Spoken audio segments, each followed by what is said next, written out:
Assalamualaikum warahmatullahi wabarakatuh. Anak-anakku semua, mudah-mudahan anak-anakku semua masih tetap diberi kesehatan dan bisa mengikuti kegiatan pembelajaran kita walaupun dari rumah. Pada hari ini Bapak akan mencoba merefleksikan dari pertemuan kedua, yaitu tentang pemberian tugas berupa soal esai dari konsep alat ukur dan hukum Ohm serta rangkaian seri paralel.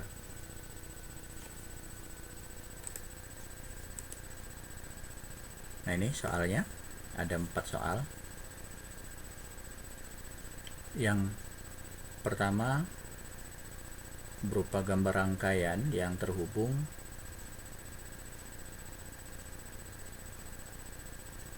pada alat ukur voltmeter dan ampermeter. Nanti yang ditanyakan itu adalah menentukan berapa besar tegangan sumbernya atau Pi. Yang kedua sama, disajikan sebuah gambar ya rangkaian tertutup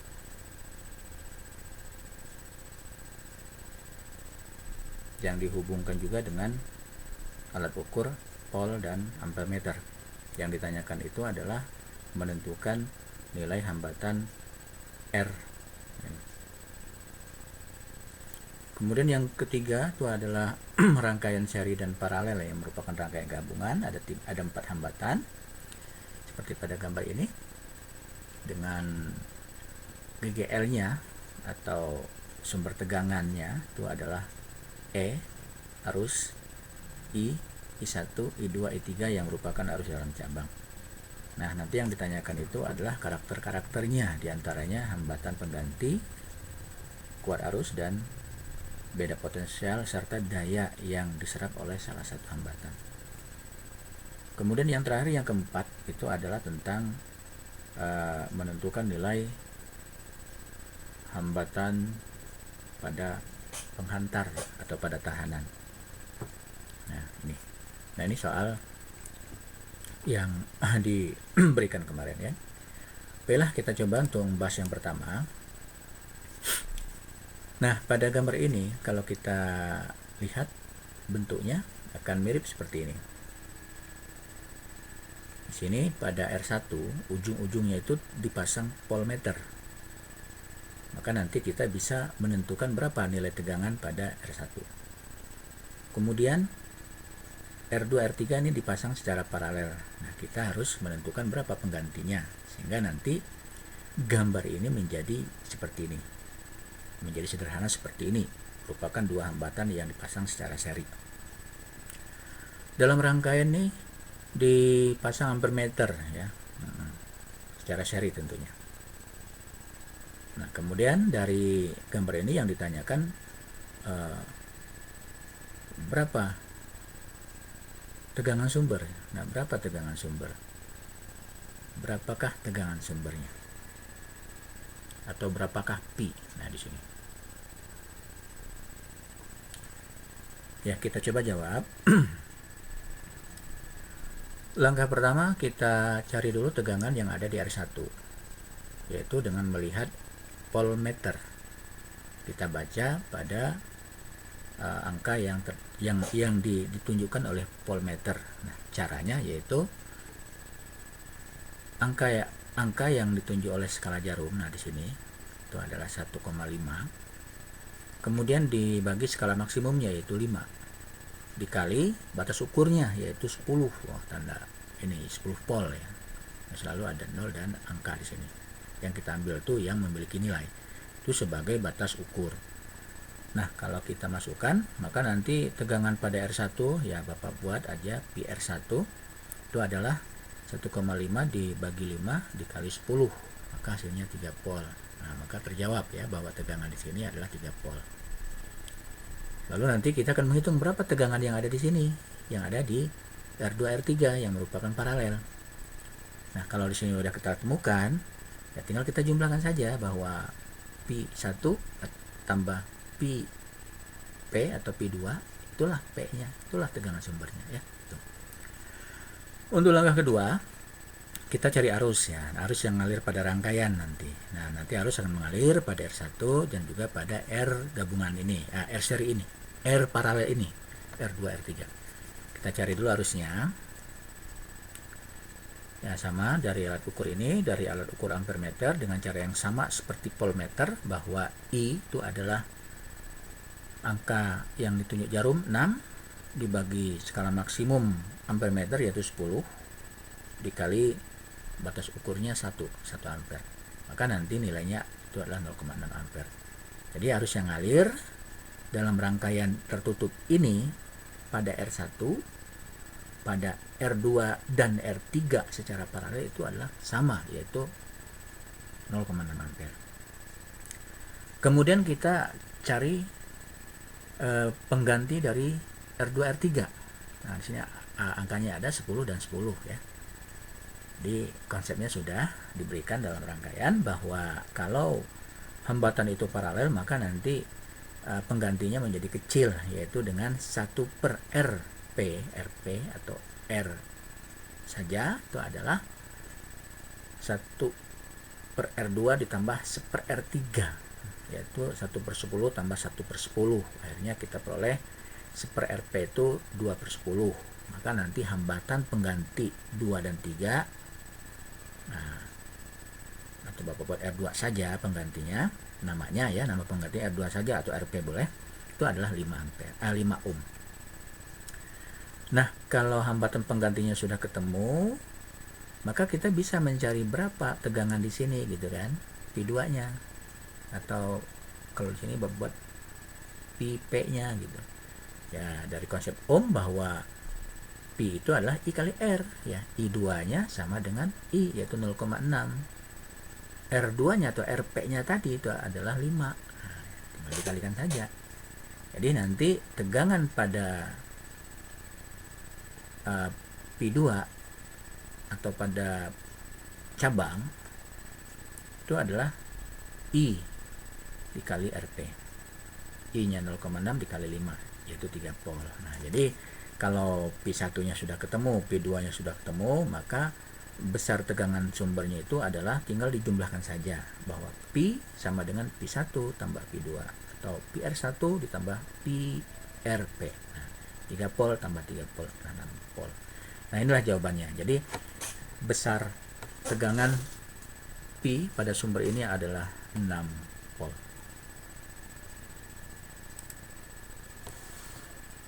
Nah, kemudian yang kedua, soal yang kedua, nah ini adalah lebih sederhana lagi, yaitu rangkaian tertutup biasa, tidak memiliki cabang, sehingga nanti nilai arus yang terbaca di sini itu nanti akan dialirkan ke 1,6, ke hambatan 1,6 dan ke hambatan R, ya, itu karena dia merupakan rangkaian tertutup yang tidak memiliki cabang. Nah, di sini yang menjadi pertanyaan, berapakah R? Nah, ini kita akan menentukan berapa nilai tahanan yang ada di sini, yang ada di R. Ya, langkah 1, kita hitung dulu arus yang ngalir ya dari ampermeter ini. Jadi arus yang mengalir dengan cara yang sama seperti soal sebelumnya, bahwa arus yang ngalir pada rangkaian atau I itu adalah 2,5. Nah, ini yang kita ambil ya, ampermeter 2,5 dibagi 5 dikali 5. Nah, sehingga nanti arus sama dengan 0,5 dikali 5, yaitu 2,5. Nah, ini jadi arus yang mengalir di rangkaian ini adalah 2,5.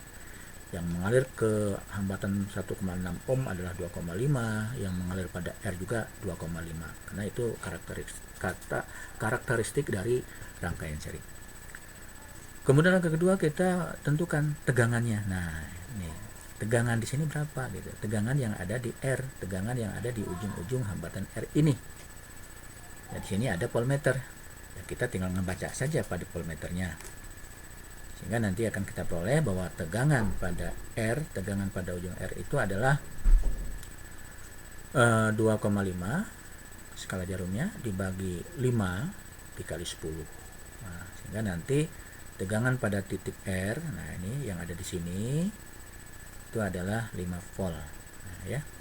Jadi kalau tegangan di sini sudah diketahui 5 volt, arusnya itu adalah sudah diketahui 2,5 ampere, maka kita bisa menghitung berapakah R itu, berapakah hambatan R ini, yaitu dengan menggunakan dari hukum Ohm ya, bahwa P sama dengan I kali R, sehingga nanti P pada R besar itu adalah I kali R besar. PR-nya tadi sudah diperoleh, yaitu 5 dari alat ukur, I-nya 2,5, maka R-nya itu akan kita peroleh 5 volt dibagi 2,5 ampere, yaitu 2 ohm. Nah, itulah jawabannya ya. Maka jawaban soal nomor 2 itu adalah hambatan yang ada pada R itu adalah 2 ohm.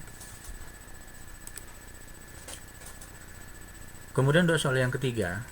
Soal yang ketiga ini mengenai hambatan pada kawat penghantar ya. Jadi bahan yang digunakan untuk tahanan gitu. Nah, ini di sini sudah Bapak berikan rumusannya. Dalam soal yang diketahui dalam soal itu adalah hambat jenis ya, rho-nya. Nah, hambat jenis kawatnya itu adalah 0,00001 ohm meter. Nah, kalau Bapak jadikan bilangan berpangkat itu sama nilainya dengan 10 pangkat min 6 ohm meter.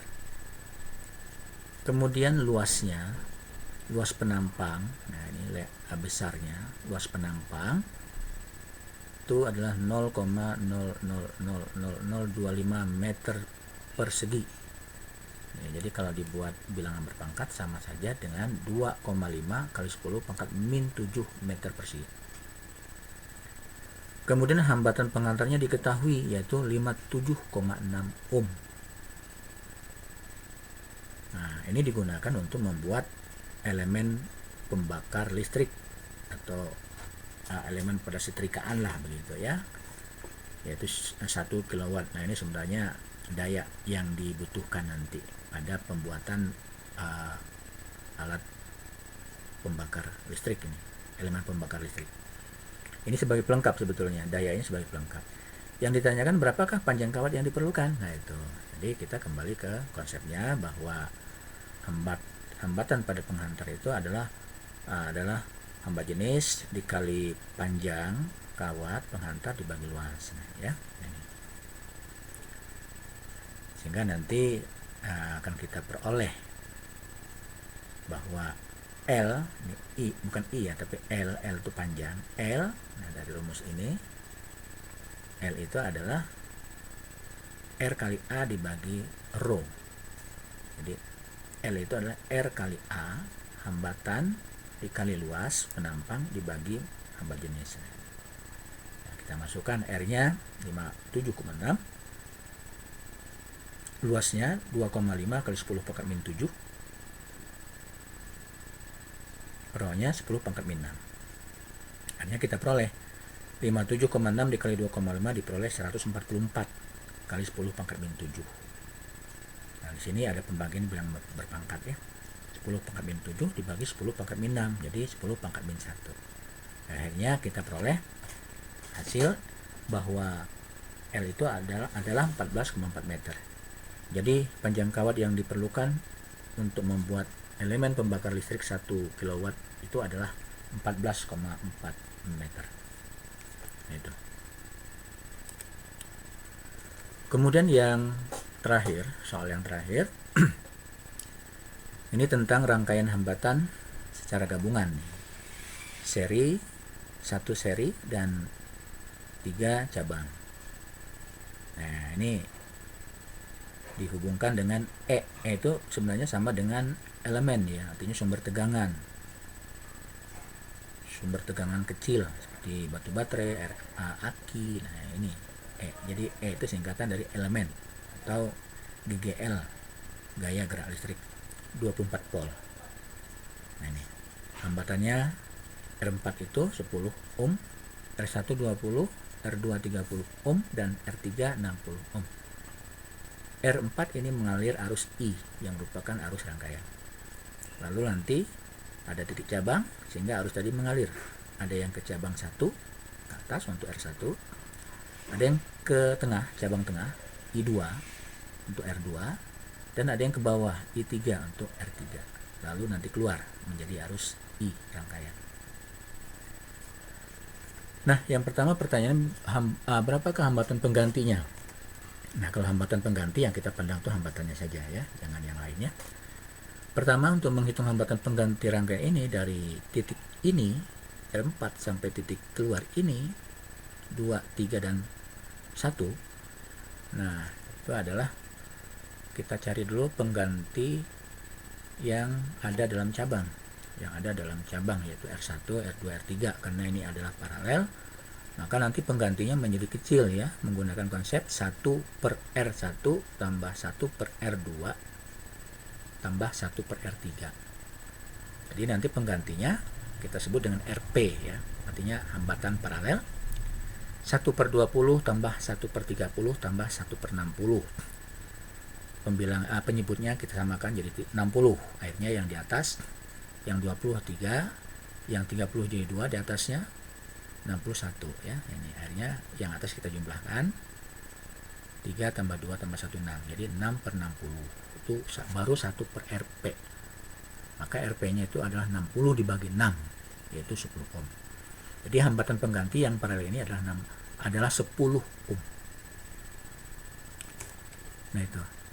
Nah sehingga nanti ini menjadi seri dengan R4 gitu kan. Menjadi seri dengan R4. Sehingga nanti pengganti dari R4 dan seluruhnya R1, 2, dan 3 itu adalah karena dia seri, ini menjadi satu, menjadi seri, maka nanti tinggal dijumlahkan saja sama R4. Sehingga nanti penggantinya R itu adalah R4 ditambah RP. Jadi R4 ditambah RP. R4-nya adalah 10, RP-nya adalah 10. Maka nanti hambatan pengganti rangkaian itu adalah 20 ohm. 20 ohm. Jawabnya. Yang kedua, kuat arus rangkaian.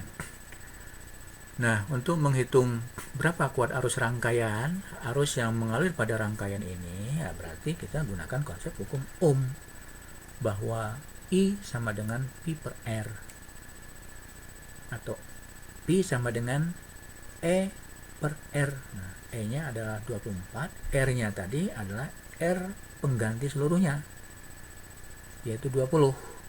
Jadi nanti arus rangkaian itu adalah 24 dibagi 20. Maka jawabannya 1,2 ampere. Nah, 1,2 ampere. Kemudian yang ketiga, kuat arus yang melalui R4. Nah, karena R4 itu hambatan pada 4, ini merupakan arus yang mengalir dalam rangkaian sebelum masuk titik cabang, maka arus yang ada di sini I4 itu sama dengan I rangkaian. Nah, itu dari karakteristik hambatan seri ya, bahwa arus yang mengalir pada rangkaian seri tiap-tiap titik itu sama. Jadi arusnya sama dengan arus rangkaian. Jadi I4 atau di sini Bapak buat IR4 itu sama dengan I, yaitu sama dengan 1,2 ampere. Kemudian yang ketiga, berapa kuat arus yang melalui R1, R2, R3. Jadi I1, I2, I3 ini asalnya adalah dari I yang dibagi ya. Jadi I itu sama dengan I1 tambah I2 tambah I3. Nanti jumlah dari ketiga arus itu sama dengan I gitu. Nah, bagaimana caranya? Nah, kita gunakan saja rumusan bahwa arus yang akan terbagi pada tiap-tiap cabang itu adalah perbandingan dari hambatan. Jadi tergantung hambatannya. Karena tegangannya sama, maka nanti kita cukup melihat perbandingan dari hambatan. Nah, itu ya. Nah, sehingga nanti I1 dibanding dengan I2 dibanding sama I3 itu adalah P per R1, Pi per R2 dibanding Pi per R3. Karena tegangannya sama. Kenapa sama? Nah, itu karakteristik dari paralel ya, bahwa tegangannya sama. Jadi kita anggap 1 misalkan. Maka nanti 1 per 20, 1 per 30, 1 per 60. Jadi kalau kita bagi sama 60, kita kali sama 60, semuanya kita kali sama 60, maka nanti I1 adalah 3, I2 adalah 2, I3 adalah 1. Itu perbandingannya. Ya. Dari mana? Nah, dari mana? Itu dari arus yang masuk. Jadi nanti arus yang masuk itu dibagi. Ada yang ke I1, I2, I3 gitu. Ya. Jadi kita sudah menemukan perbandingannya, yaitu 3 banding 2 banding 1. Semakin kecil hambatan, semakin besar arus. Semakin besar hambatan, semakin kecil nanti arusnya. Nah, bagaimana cara memperolehnya? Bagaimana cara memperoleh nilai arus pada cabang-cabang itu? Nah, di sini ada cara. Sehingga untuk mencari kuat arus pada cabang adalah nilai perbandingan hambatan pada cabang. Nilai perbandingan hambatan pada cabang. Ini 3, 2, 1 dibagi jumlah hambatan perbandingan pada cabang. Jumlahnya berapa nih? 3 tambah 2 tambah 1, 6. Ya, jadi dibagi 6. Kenapa dibagi 6? Karena totalnya 6. Jumlah perbandingannya seluruhnya 6. Lalu nanti dikali dengan arus titik cabang. Arus dari sumber asal cabang. Nah, gini. Jadi dikali. Jadi kalau dibuat rumusnya itu adalah I1 itu adalah nilai bandingnya 3 dibagi jumlah nilai banding 6 dikali I 1,2. Maka nilai arus yang mengalir pada R1 itu 0,6 ampere. Jadi 3/6 dari arus yang masuk ke dalam titik cabang. Untuk I2 berarti I2 itu adalah nilai banding hambatan I2 berapa, yaitu tadi 2 dibagi nilai perbandingan seluruhnya 6. Jadi 2 bagi 6 dikali arus yang masuk titik, yaitu 1,2. Maka nanti akan kita peroleh 0,4. Jadi arus di cabang 2 itu 0,4, lebih kecil dari cabang 1 karena hambatannya lebih besar.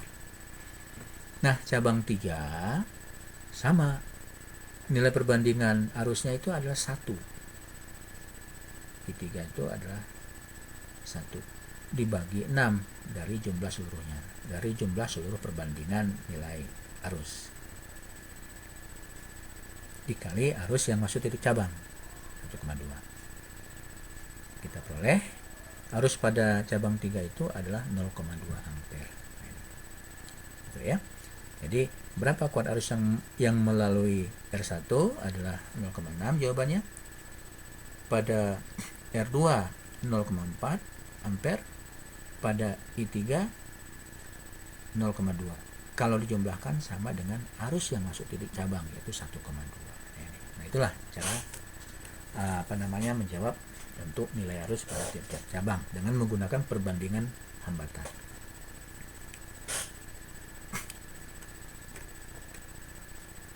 Nah, kemudian yang kedua, menentukan beda potensial ujung R4. Nah, tegangan pada R4, jadi tegangan pada ujung titik ini ke sini nih.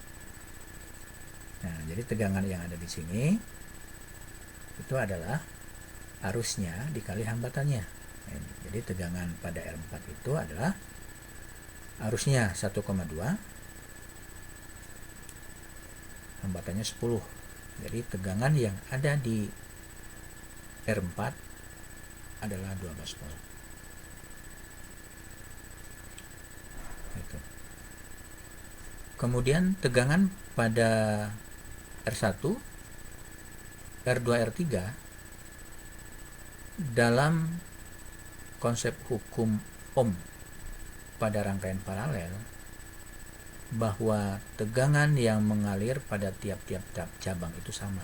Jadi nanti Pi untuk R1 dari sini ke sini itu sama dengan nilainya sama dengan Pi R2 sama dengan Pi R3. Sehingga nanti Pi R1 sama dengan Pi R2 sama dengan Pi R3, yaitu I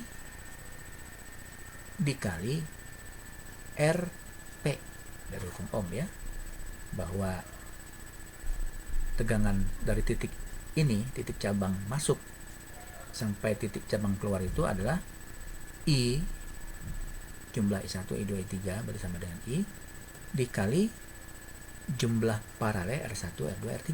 Nah itu I1, I2, I3 kalau jumlahkan adalah sama dengan 1,2.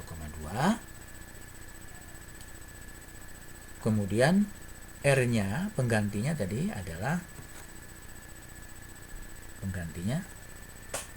itu adalah 10 ohm. Sehingga nanti 1,2 dikali 10 ohm.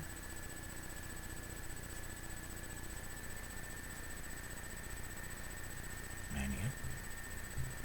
Atau boleh dengan cara lain ya, atau boleh dengan cara lain bahwa E itu adalah Pi1 ditambah Pi paralel. Jadi kalau di sini udah ketemu adalah 12 volt, maka tegangan dari titik cabang masuk, cabang keluar itu adalah 24 dikurangi 12. Jadi di sini adalah 12 volt ya. Itu cara kedua. Boleh dengan cara kalau di sini ada nilainya, tegangan sumbernya ada nilainya, tegangan di salah satu titiknya ada nilainya, boleh dengan cara bahwa tegangan di titik ini, rangkaian paralel itu adalah tegangan sumbernya dikurangi tegangan di R4. Itu boleh. Atau boleh dengan cara Bapak tadi, I kali RP. I-nya 1,2, RP-nya adalah 10. Ya. Jadi sama.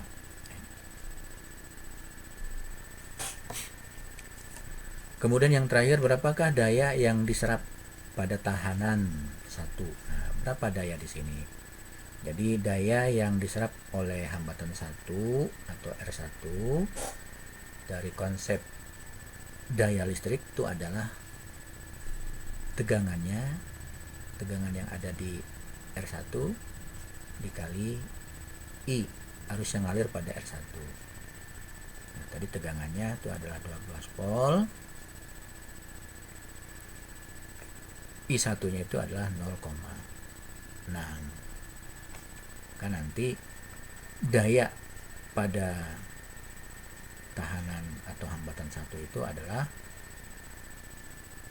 Pi1 dikali I1, artinya tegangan yang ada di R1 dikali arus yang ada di R1, yaitu 12 volt dikali 0,6. Jadi daya serapnya 7,2 volt ampere, atau yang kita kenal dengan watt. Jadi daya yang diserap pada R1 itu adalah 7,2 watt. Nah itulah refleksi atau pembahasan soal yang Bapak berikan pada pertemuan yang kedua. Mudah-mudahan bisa dipahami. Terima kasih perhatiannya. Sampai ketemu lagi di sesi berikutnya. Assalamualaikum warahmatullahi wabarakatuh.